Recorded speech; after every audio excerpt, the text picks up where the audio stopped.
Salut, salut, j'espère que ça va bien. Aujourd'hui, je suis sans Quentin, qui est un petit peu malade, balade même.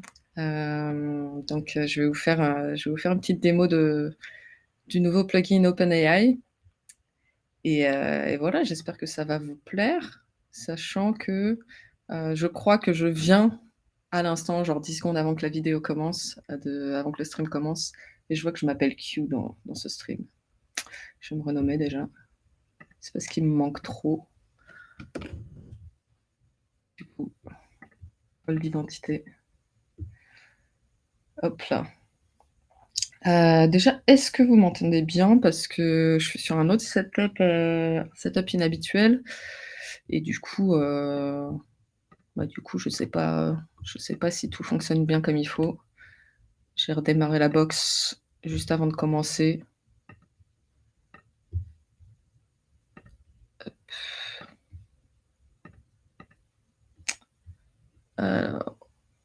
Yes, cool. Salut Prince NZ. OK, cool. Alors par où commencer? On va commencer, je vais commencer par vous partager mon écran. Salut Célia. Hop. Voilà, donc vendredi dernier, un peu comme des petits filous, on l'a pas encore annoncé, mais on a sorti, le plugin OpenAI. Alors OpenAI, c'est quoi? Vous en avez sûrement entendu parler via ChatGPT notamment, mais OpenAI, ça permet de faire, plein d'autres choses. En gros, c'est une API qui a plein de produits différents. Donc là, je suis sur leur doc, par exemple, je vais vous partager le lien dans le chat. Donc je suis sur leur doc et en fait, ils ont plein de produits différents. Donc ils ont le chat qui est très connu, qui est ChatGPT. Ils ont le text completion qui est assez connu aussi. Vous avez peut-être vu ça avec des produits marketing notamment pour, générer des idées, de posts pour les réseaux sociaux. C'est une application assez courante. Ils ont des embeddings, du speech to text, donc tu parles et ça sort du texte.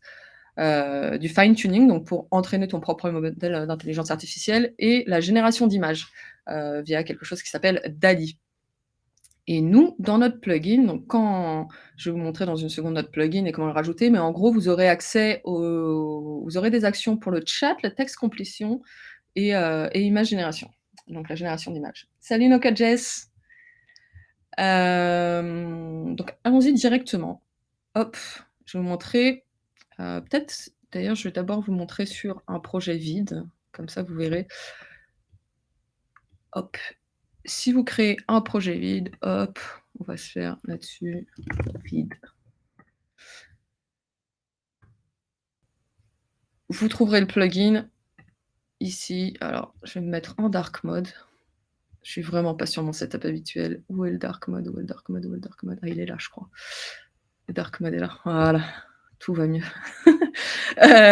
Du coup, dans les plugins, extensions, et là, vous avez l'OpenAI, le plugin OpenAI, salut Xavier, qui est en bêta. C'est tout simple, vous l'ajoutez. Quand vous l'ajoutez, vous serez invité à mettre, votre clé API et une fois que vous aurez mis votre clé API et vous pouvez cliquer ici pour la trouver, hop. Une fois que vous aurez mis votre clé API et là, je vais retourner dans mon projet pas vide, vous aurez accès, vous serez invité à ajouter vos prompts. Pourquoi on vous demande d'ajouter les prompts ici? Bah, c'est tout simple, je vais vous montrer, mais en fait, déjà, c'est ce qui est recommandé par OpenAI, donc ils vous disent bien où est-ce qu'on peut le voir? Est-ce qu'on peut le voir ici? Enfin, en gros, ils nous disent bien, ils nous avertissent bien qu'il faut faire, nos requêtes côté back et pas côté front. Voilà. Donc là, ils nous disent bien: «Attention, c'est bien une clé API secrète». Donc dans les API, il y a des clés publiques, il y a des clés secrètes. Les clés publiques, il y a pas de souci, vous pouvez utiliser le plugin REST API de WeWeb pour faire ces requêtes-là. Elles sont faites pour être publiques, il y a aucun souci. En revanche, quand vous voyez dans une API, que la clé est secrète, il ne faut pas la faire il faut pas faire cette requête, via le plugin REST API de WeWeb. Donc si nous, on n'a pas d'intégration native, Malheureusement, il faut soit que vous développiez votre propre composant, soit que vous nous demandiez très fort en tapant sur la table, de développer, l'intégration native. C'est avant, par exemple, qu'on sorte le plugin Stripe, il y a des gens qui avaient fait leur propre intégration, leur propre composant Stripe pour pouvoir l'utiliser. Mais il faut pas utiliser, le plugin REST API pour, avec des clés API secrètes et je vais vous montrer pourquoi dans un moment. Il y a Funkstrudel, donc Quentin qui dit, «Bah, je sais pas, moi sur ma machine, il y a écrit l'émission de la team WeWeb, donc je ne sais pas». Ah, c'est dans la description, mais OK, bizarre, trop chelou. L'émission de la team WeWeb, hop. C'est vraiment bizarre ce, l'UI de Restream. Bon, bref, maintenant c'est à jour, c'est sûr. Il y a Xavier qui nous dit: «J'ai un super use case, mais pour ça, il faut qu'on puisse ajouter des documents».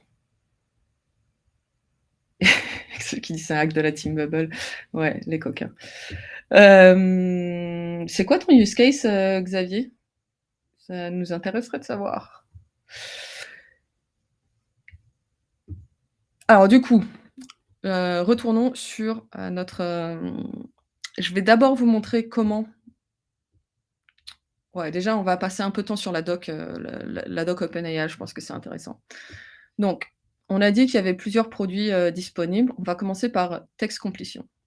Donc si on va sur Text Completion, c'est le use case assez connu de j'ai, écris-moi un post, pour les réseaux sociaux, comme ça, hein, et bam, ça te propose un truc.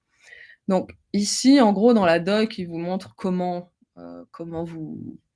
ça marche et il vous invite notamment à ouvrir le playground. Le playground, c'est ici et c'est super intéressant de s'en servir, en fait, avant même d'aller dans WeWeb.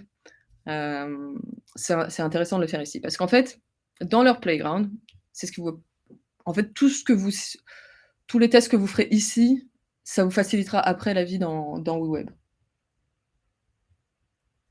Alors, il y a Xavier qui dit: «C'est un outil d'aide pour les recruteurs.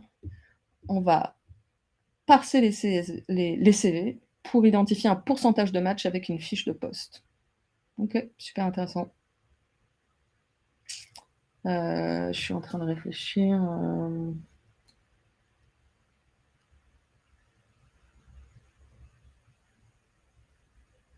ouais, j'ai pas d'idée là comme ça, mais je pense que ça sera jouable. Hem, ouais, du coup, là, en fait, quand vous êtes dans le playground, vous pouvez choisir, le mode, donc ça, c'est le produit de OpenAI. Donc ça, c'est text completion. Chat, c'est pour le chat completion et ça, pour l'instant, on s'en fiche. Donc nous, pour l'instant, on va commencer avec le text complete. Le modèle, en fait, c'est votre modèle d'intelligence artificielle. Honnêtement, moi, je les connais pas tous. Si vous là, OpenAI vous en dit un peu plus. Nous, en gros, on va prendre le 1er, enfin, qui est a priori le plus récent, mais je suis même pas sûre. En tout cas, on va prendre celui-là pour tester et là, la température, c'est le truc, on le verra après pour les regex, c'est un réglage avec lequel ça vaut le coup de jouer parce qu'en fait, la température donc dans leur playground va de 0 à 1, mais dans leur doc API va en fait de 0 à 2. En tout cas 0, c'est le vous aurez toujours la même réponse. C'est le côté le plus mathématique, le plus exact et plus vous montez, plus vous dirigez vers le 1 dans le playground ou vers 2 même dans l'API, plus l'intelligence artificielle sera créative. Donc typiquement pour les regex, on mettra la température à 0 parce qu'on veut que ce soit exact. Là, on va lui demander, par exemple de, trouver donne-moi un surnom, hop, moi un surnom pour un cheval. C'est l'exemple de Flo. Je vais être, voilà, joyeux galopant, excellent. Voilà, donc là, en gros, on se dit: «OK, c'est cool, on a le mode, on a le modèle, on a la température et on a le prompt». Donc typiquement, en ayant tout ça, on peut se dire: «OK, allons sur WeWeb». Dans WeWeb, je vais créer un prompt. Donc là, je peux me l'effacer d'ailleurs. Je vais me mettre comme ça. Mais en gros, donc j'ai entré ma clé API. Je veux rajouter un prompt. Là, je vais dire: «OK, bah, mon prompt, c'est, surnom» et là, je vais copier mon prompt et typiquement, je pourrais juste dire ch de cheval, mais j'ai envie que mon utilisateur puisse changer d'animal, enfin peut en fait, puisse décider quel animal, il veut donner comme, pour quel animal il veut trouver un surnom. Donc je vais rajouter une variable et là, je vais renommer par animal, enfin ça pourrait être n'importe quoi. La raison pour laquelle on vous propose donc de faire cette prompt ici, c'est pour que quand vous faites votre requête à OpenAI, le prompt soit caché. Donc le prompt ne soit pas visible dans le navigateur de l'utilisateur de la web app. Donc ça, c'est important parce qu'en fait, quand on travaille avec, enfin, ouais, si vous construisez un produit sur une intelligence artificielle, donc sur OpenAI par exemple, la valeur de ce produit, elle est dans les efforts que vous mettez dans la création du prompt. Donc si quand un utilisateur utilise votre application, il ou elle a accès à ces prompts sont visibles, en fait, tout de suite, ils peuvent juste vous piquer votre business, votre idée de produit, tout de suite, quoi. Donc je vais vous montrer ça dans un moment. Pour l'instant, je veux juste vous montrer comment le plugin OpenAI fonctionne. Donc ici, j'ai rajouté ma clé API. Ça, pour l'instant, on s'en fiche, je l'ai mis là pour, d'ailleurs, hop, je vais l'enlever comme ça, je vais juste me le mettre dans une note pour pas oublier tout à l'heure. Donc là, j'ai un prompt, le surnom, donne-moi un surnom de animal, une variable. OK, on sauvegarde. Et là, en fait, sur ma page, ce que j'ai fait, c'est que j'ai un petit form, donc j'ai un input de texte où j'invite l'utilisateur, j'ai un placeholder avec, le nom d'utilisateur et sur mon form container, quand l'utilisateur soumet la forme, là, j'ai choisi le type d'action, donc c'est pour ça que je vous disais, ça vaut le coup, de jouer dans le playground d'OpenAI parce que comme ça, vous savez déjà qu'ils vous font le text completion. Donc j'ai choisi create completion et vous voyez qu'on a aussi accès à chat completion et create image. J'ai choisi le modèle DaVinci 003 comme j'ai fait ici, parce que le résultat me convenait, mais j'aurais pu jouer avec.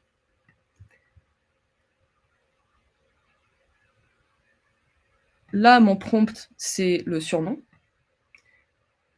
Et comme j'ai rajouté une variable qui s'appelle animal, il me propose de bind, à cette variable. Enfin, il me demande de mettre la valeur de cette variable. Donc, je pourrais mettre là, je pourrais les tester en dur.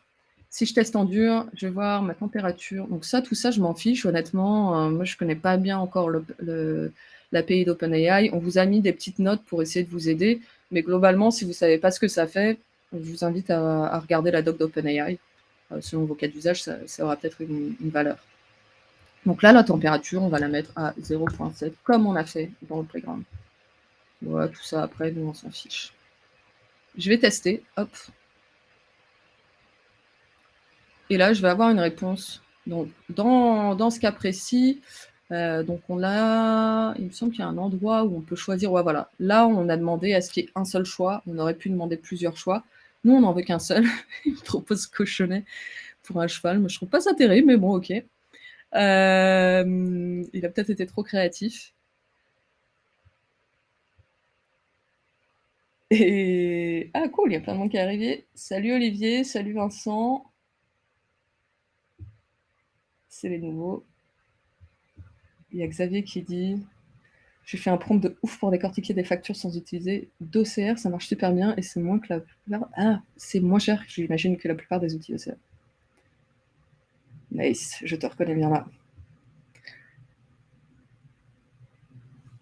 Et du coup là, ouais, pardon, dans ma variable, je vais aller choper le résultat de mon action précédente. Donc voilà, là, je l'ai déjà bind à cochonnet, mais vous voyez l'idée. Donc là, c'est en dur, mais en fait, je veux bind à la variable qu'il y a sur ma page, donc à ce que la personne va dire, quoi. Enfin, ce que l'utilisateur de mon app va dire. Donc si je me mets en preview, hop, j'avais mis chien tout à l'heure, je soumets, il me propose toutou. Ouais, très bien, pourquoi pas. Hop, je peux lui demander Fidou, ok, cool. Et si je vous montre dans Network, là, je vais refaire ma demande. Hop, là, vous voyez mon appel API. Il est là. Et mon payload ici, vous voyez que on voit pas ma clé API. On voit le modèle que j'utilise. On voit l'ID, donc l'identifiant de mon secure prompt que j'ai configuré au niveau du plugin, donc que j'ai configuré ici et on voit le contenu de ma variable. Donc on voit le contenu de la variable animal que j'ai configuré ici. Donc c'est plutôt sécurisé, quoi. On sait quel modèle j'utilise, on sait que j'ai un prompt, mais on sait pas lequel. L'utilisateur sait qu'il a mis chien déjà, donc on s'en fiche qu'il le voit de nouveau et la température, c'est 0,7. Donc voilà, il y a cette info-là. Alors que si je fais le même appel avec le plugin REST API, donc là, ce que j'ai fait, c'est que j'ai fait un appel API où je vais chercher, je vais demander à Text Completion, je lui envoie un message en voilà, ça c'est un peu pénible, mais en gros, je suis, alors non, là, je suis dans Text Completion, mais en gros, je suis le modèle qu'ils m'ont donné là. Alors, je sais plus où ils m'ont donné. Enfin, ils m'ont dit comment structurer ma demande et je l'ai fait bêtement tout à l'heure. Voilà, et là, typiquement, je demande un surnom de cheval, j'ai mis ma température, 0,7, j'ai mis le type et surtout, j'ai mis ma clé API là, ce qui est pas ouf parce que c'est une clé secrète, c'est même pas bien du tout et donc là, si j'ouvre mon navigateur, que je me mets dans network et que je fais mon appel, donc là, ça s'appelle request et bah, là, l'utilisateur de mon app, voit tout, quoi. Donc voit ma clé API, ce qui est vraiment pas terrible, quoi. Voit ma clé API et voit mon prompt. Donc là, c'est un prompt débile, c'est donne-moi un surnom de cheval, mais voilà. C'est en gros, si vous utilisez la REST API, tout est visible, donc on veut pas que tout soit visible et c'est pour ça qu'on vous a fait l'intégration native avec les prompts, au niveau du plugin.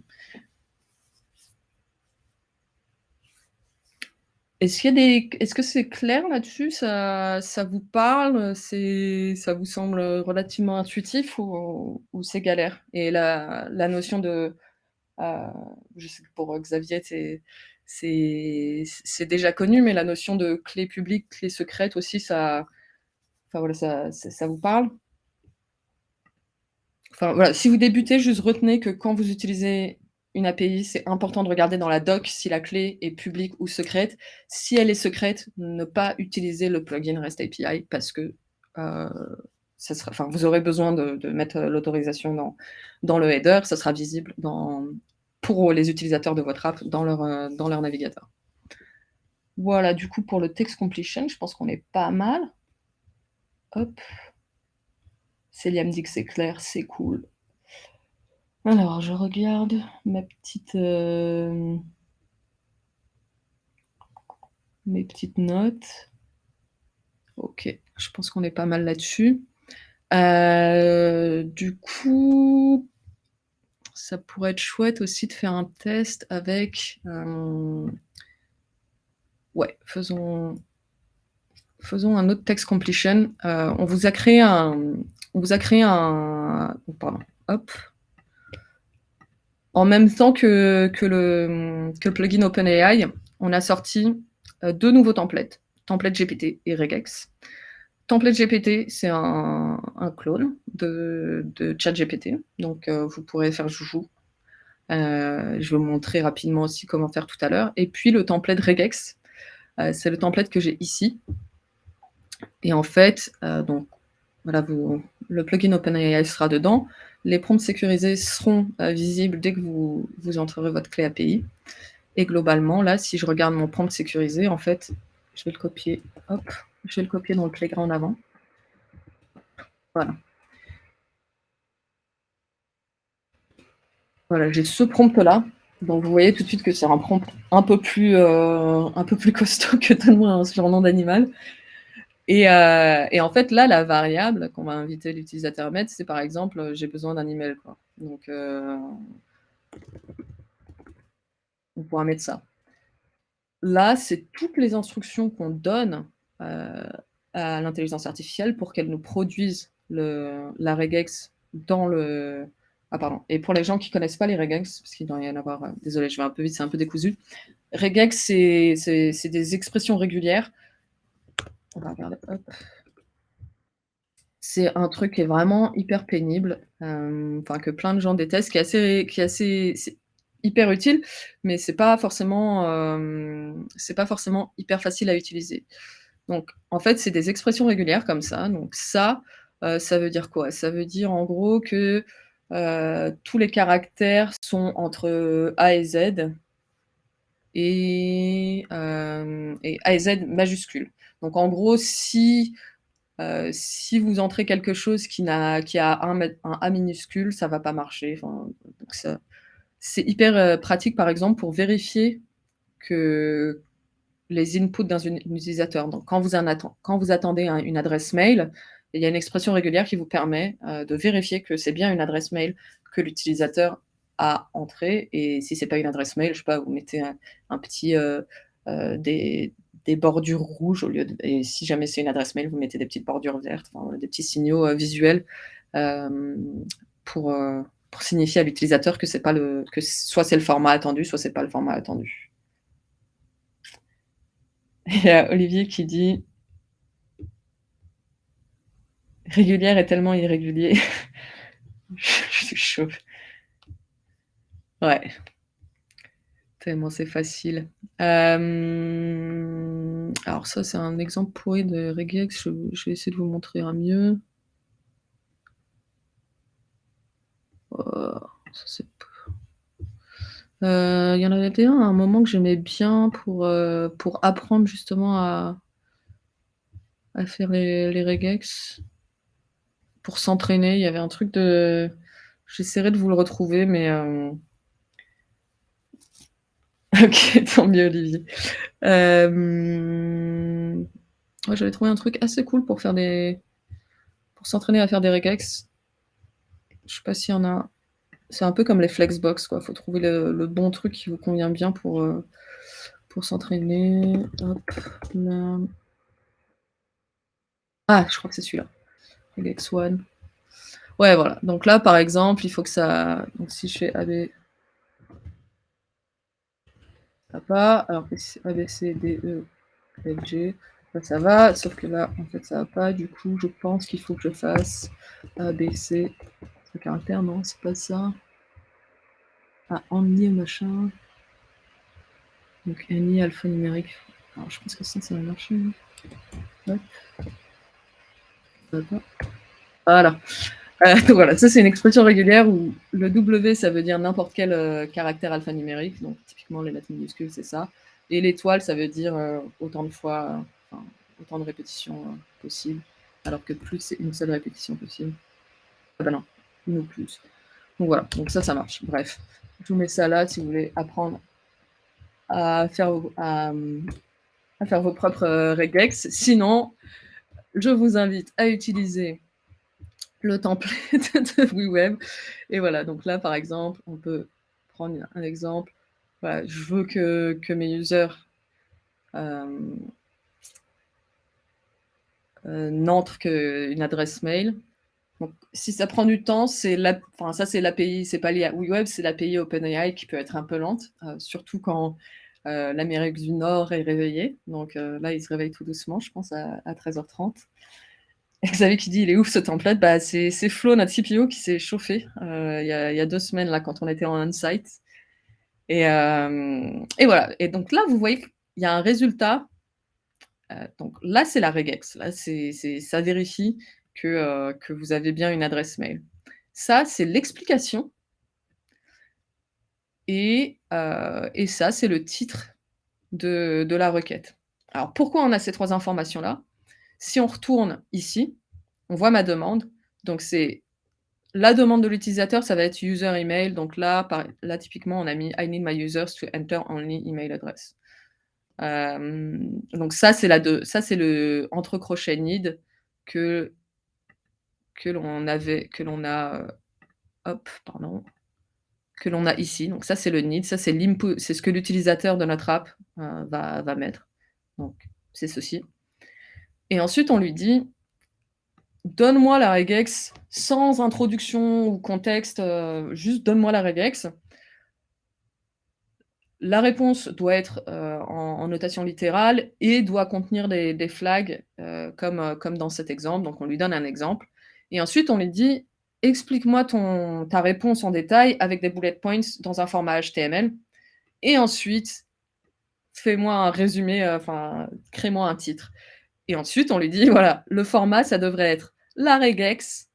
Ensuite, je rajoute ces séparateurs, donc NN, séparateur NN. Ensuite, donc la deuxième partie de ma réponse, ça doit être l'explication en HTML. On remet un séparateur et enfin, la dernière partie de ma réponse, c'est le titre de ma requête. Là, ma température, c'est 0,7, donc hop, pas bien en fait, parce que ce que je voulais, enfin, les regex, ça doit être exact, donc on veut que ce soit enfin, on veut que ce soit le plus précis possible. Et là, on voit que ça contrôle la réponse, à quel point la réponse est aléatoire. Donc, on veut pas qu'elle soit aléatoire, on veut qu'elle soit hyper précise et déterministique, comme qu'ils disent. Voilà. Et du coup, on a ce prompt-là, on l'a ici. On a ce prompt ici. Et en fait, alors, je vais peut-être vous montrer,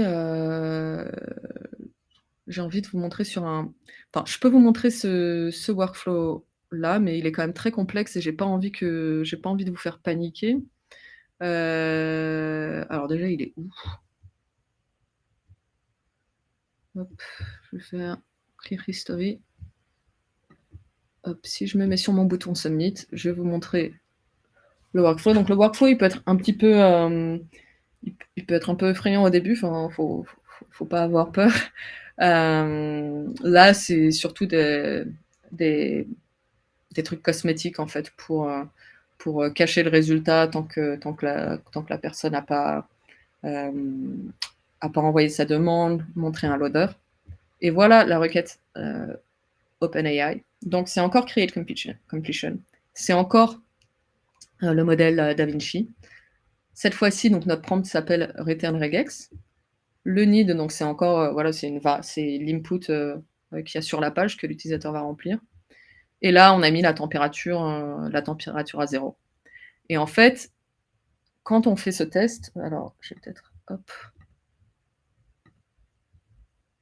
voilà, je vais mettre celui-là, donc pour que ce soit pas vide. Et là, si je fais donc je vais faire mon test directement sur cette action.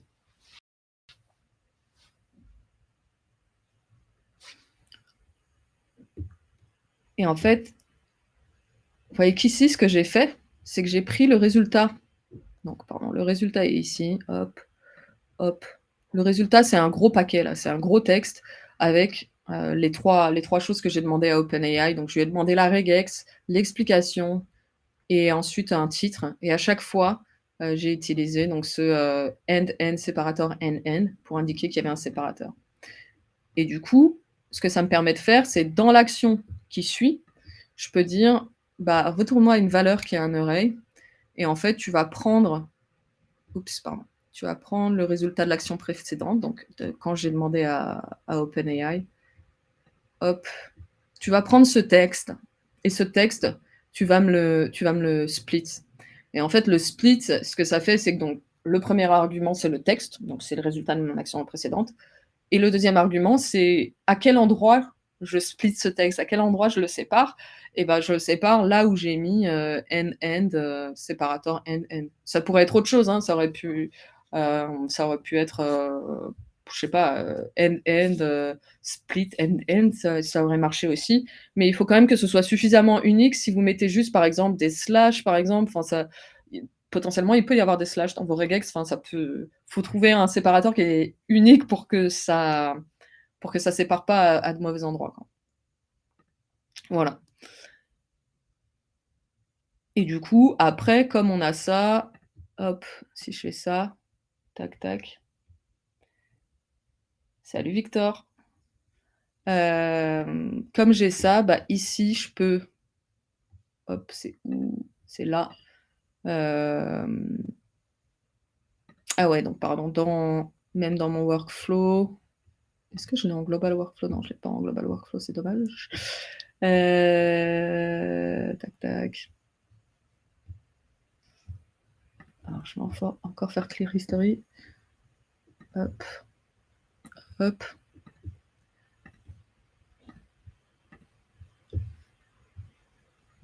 Ouais, c'est que là, en fait, j'ai créé un objet, donc ça, c'est dans le template, vous pouvez faire plus simple, plus aussi compliqué que vous voulez. Enfin, en fait, j'ai fait enfin, c'est Flo d'ailleurs qui a fait un objet où en fait avec l'index de l'oreille qu'on a créé là, avec les splits, on peut créer un objet avec son titre, l'expression régulière, l'explication et le prompt qui est attaché, quoi. Enfin, et ça, ensuite, ça nous permet, sur la page, de bien différencier, enfin de faire un style différent, quoi, de pas juste renvoyer un gros bloc de texte, un peu cracra et de faire un peu de style là-dessus. Voilà, donc là, on prend dans la variable, on prend la partie, explication. Du coup, voilà, result explanation. Et ouais, non, j'ai déjà fait ma requête, donc trop tard pour vous montrer. Salut Julien. OK, donc ça couvre le text completion. Maintenant, je vais vous montrer peut-être le chat, quoi. Alors, est-ce que je l'ai déjà dans... Ah je peux vous montrer from scratch. OK. Cavalcade. Ouais, ça c'est parce que donc ici j'ai bind à une variable résultat. Donc ça me donne toujours la réponse de mon surnom de cheval. Mais voilà, je peux aller hop, je peux la reset. OK, du coup, pour retourner au playground, tac, tac, on va dans playground et cette fois, ce qu'on va faire, c'est qu'on va utiliser chat. Et là, en fait, cette partie système, c'est là où vous pouvez dire à ChatGPT, à OpenAI, quelle personnalité vous voulez que l'intelligence artificielle ait, quoi. Comment vous voulez qu'elle réponde. Donc vous pouvez être aussi simple ou complexe que vous le souhaitez. Par défaut, c'est un assistant helpful, enfin bienveillant, quoi, qui est là pour vous aider. Nous, donc, Flo s'est amusé dans le template à dire qu'on était Shakespeare. Donc, comme on est sur un public français, moi, j'ai décidé qu'on était Molière. Et je veux que l'IA termine toutes ses réponses par le fait que Shakespeare est surcoté. Là, en l'occurrence, on veut qu'il nous écrive un poème sur Lully, donc on va augmenter la température, parce qu'on veut qu'il soit créatif, on veut que l'intelligence qu'elle soit créative, l'intelligence artificielle, hop, on va lui dire tu peux être très créative. Voilà. Et là, hop.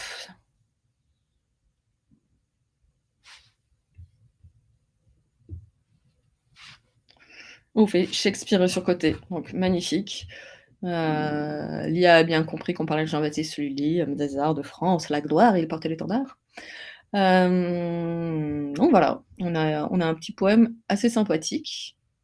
Et si on retourne sur notre projet, donc là je vais retirer ce prompt-là. Je vais en rajouter un qui sera quoi? Je vais dire chat, je suis pas inspirée et je vais lui mettre qu'est-ce que je voulais lui mettre?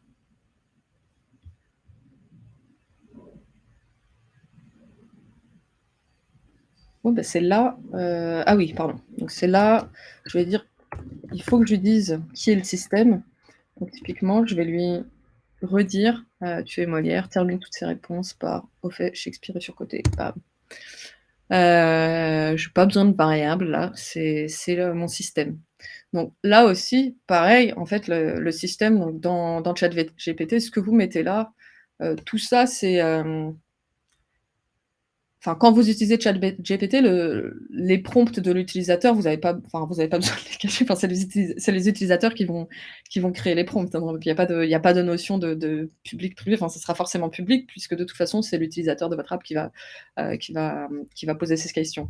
En revanche, la personnalité de votre chat, c'est vous qui la décidez et peut-être que voilà, peut-être que vous allez être hyper créatif Et je sais pas si, il peut y avoir un écrivain qui est super bon pour écrire les best-sellers et il vend son ChatGPT qui permet d'écrire des romans, best-sellers, quoi. J'en sais rien.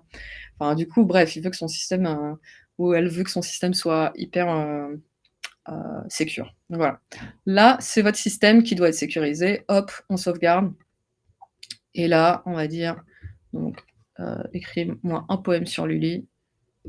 Voilà et là, on se met un petit workflow sur le bouton et ici, la première chose qu'on fait, en fait, c'est on doit envoyer un hop, mince, je l'avais ouvert. On va retourner là. Je vais vous montrer la documentation. Voilà. Donc là, on est sur la documentation de Chat Completion et vous voyez qu'en fait, ce que l'API attend, c'est elle veut savoir quel modèle vous utilisez et elle veut aussi une liste de messages, un array de messages et le premier message, c'est le rôle, c'est la personnalité de l'intelligence artificielle qui va répondre à vos utilisateurs. Ensuite, il y aura la liste des messages. Donc, quand un utilisateur de votre app envoie un message, on mettra à jour la variable messages. Ensuite, l'assistant lui répondra, enfin, l'IA lui répondra. Ensuite, l'utilisatrice posera une autre question. Et la raison pour laquelle c'est important à chaque fois de rajouter le dernier message à la fin de la liste des messages et de renvoyer toute la liste des messages à OpenAI, c'est parce que c'est comme ça que Chat Completion a le contexte et peut répondre en ayant le contexte du début de la conversation. Si vous mettez pas toutes ces informations-là, donc si vous mettez pas si vous définissez pas le système, donc la personnalité de l'IA, elle sera pas, vous aurez une erreur, enfin parce qu'OpenAI a besoin de savoir comment vous voulez qu'elle réponde. Et si vous renvoyez pas tous les messages les uns après les autres à chaque fois, donc combinés, l'intelligence artificielle perdra le contexte de la conversation et pourra pas vous faire des réponses aussi intelligentes que vous souhaitez. Voilà, donc c'est pour ça qu'on crée une variable message de type array. Et dedans, on a, hop, on a ça, on a donc on veut lui dire là ce que l'IA, enfin ça c'est lié à l'input sur la page de l'utilisateur, l'input de l'utilisateur. Et je suis en train de me dire que ah oui, et non, c'est bon parce que le message, voilà, le système, on va lui mettre séparément. Donc, dans les messages, on a juste besoin, là, dans notre cas, de mettre ce que l'utilisateur met, parce qu'après, en fait, c'est ici au niveau de l'action. Donc ici, c'est l'action chat qu'on a prise. On a pris GPT-4 et on va lui dire, OK, le système, c'est ça. C'est ce qu'on a défini au niveau du plugin. Et ensuite, mes messages, c'est hop, c'est tout ça. Donc là, pour l'instant, c'est ça. Hop, température, donc 1, on veut qu'il soit créatif. Et donc si on teste, hop, voyons voir ce que ça donne. Texting button. D'ailleurs, j'aurais peut-être dû. Je vais le relancer. Là, il va peut-être s'énerver. Non, c'est pas grave. Donc là, il est pending. Il est en train de réfléchir, je pense. Hop.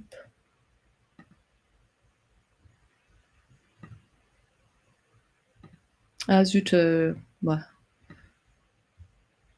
attendez, je fais. Bon, en tout cas, il m'a bien répondu. L'uni mettre des sons. Et d'ailleurs, je suis en train de me dire, pardon.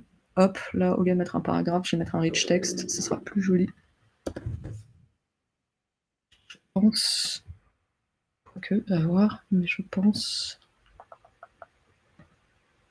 Voilà. Donc là, on a des paragraphes. Et ouais, bon, là, je me suis un peu ratée parce que du coup, je l'ai fait 3 fois, donc il m'a mis 3 fois le truc. Donc, attends, on va repartir de rien. Hop. Et voilà, enfin, vous avez la logique, je pense.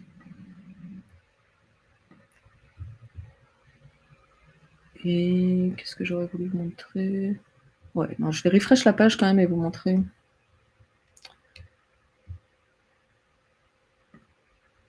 Hop. On va le faire comme ça. Écris-moi un poème sur le lit, hop, texting button. Oui, vous l'avez déjà vu, mais bon, ça fait pas de mal de le répéter. Voilà. Ici, vous voyez que un utilisateur lambda de votre app voit juste l'identifiant du prompt, mais voit pas le prompt. Donc voit pas le système, voit pas comment vous avez réussi à faire en sorte que l'IA renvoie une réponse aussi cool.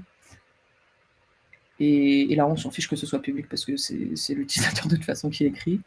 Il sait que vous utilisez le modèle GPT-4, voilà. Donc on s'en fiche un peu. Et il n'a pas accès, ils n'ont pas accès à votre clé API. Voilà, voilà. Je pense qu'on a fait un joli tour de ce qu'il y avait à montrer. Après, ouais, peut-être une dernière chose, c'est que je peux vous montrer quand même le template lui-même. Et attendez, je vais vous montrer. Je l'ai déjà, donc je vais vous montrer là. Hop.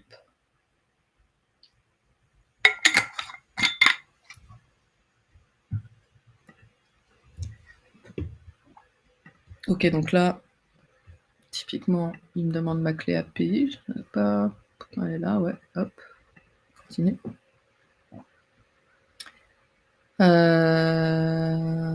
Donc là, voilà, on va inviter les gens à choisir même leur propre individu. Ça va être mis à jour selon le rôle de l'IA que l'utilisateur choisira ici, par exemple. Et hop, ça, je peux le relever. Et, ah ben, moi, je suis sur 13 pouces. Du coup, il y a peut-être un petit truc à faire avec le template. Enfin bref, là, on est Shakespeare. Hop.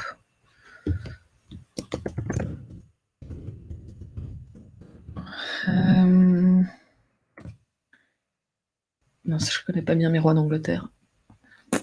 Hop.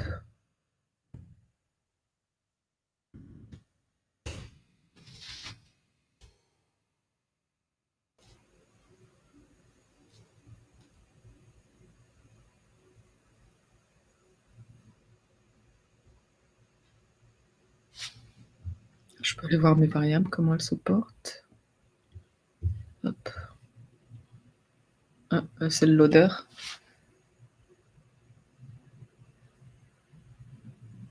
J'ai inspiré Shakespeare.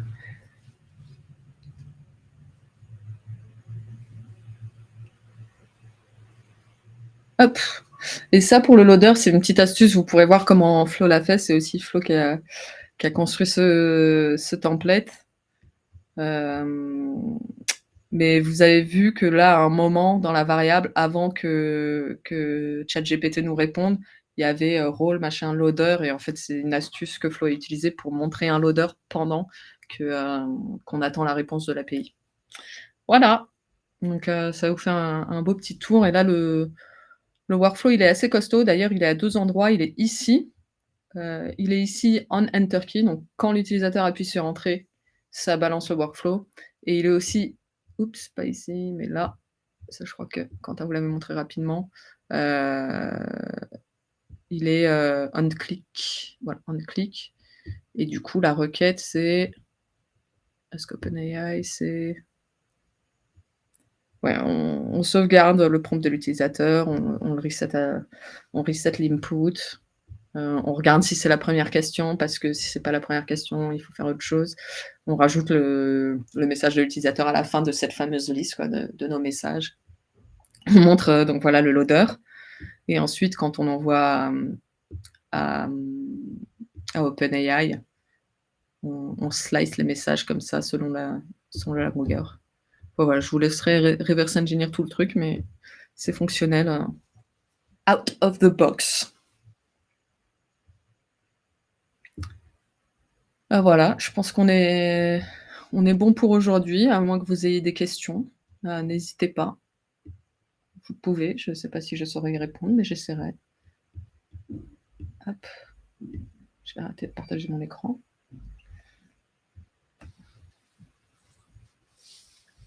Non, tout va bien, pas de questions. Bon, cool. Ça va me permettre de faire une petite pause avant d'enchaîner sur une réunion. Eh bien, je vous dis à très bientôt, à la semaine prochaine. Ah non, la semaine prochaine, c'est Pâques, c'est le lundi de Pâques, pas la semaine prochaine. Je vous dis à dans 2 semaines avec Quentin, j'espère, qui va bien se rétablir et voilà, si vous avez des questions dans le channel, n'hésitez pas, channel web. Abonnez-vous au Twitch de Knockout France. Il y a un programme palpitant avec notamment Xavier, jeudi à 21h, qui ne souhaite pas s'engager sur tous les jeudis, mais je le balance quand même au cas où, certains et certaines parmi vous, souhaiteraient lui envoyer du love, jeudi. C'est très cool, en plus, c'est sur des sujets qu'on n'aborde pas souvent, je trouve, dans le no-code. Donc, base de données, structure, infrastructure, enfin, c'est chouette. Merci à vous, merci Xavier, merci Célia, Prince NZ et Julien. Très cool de vous voir comme d'hab et à très vite.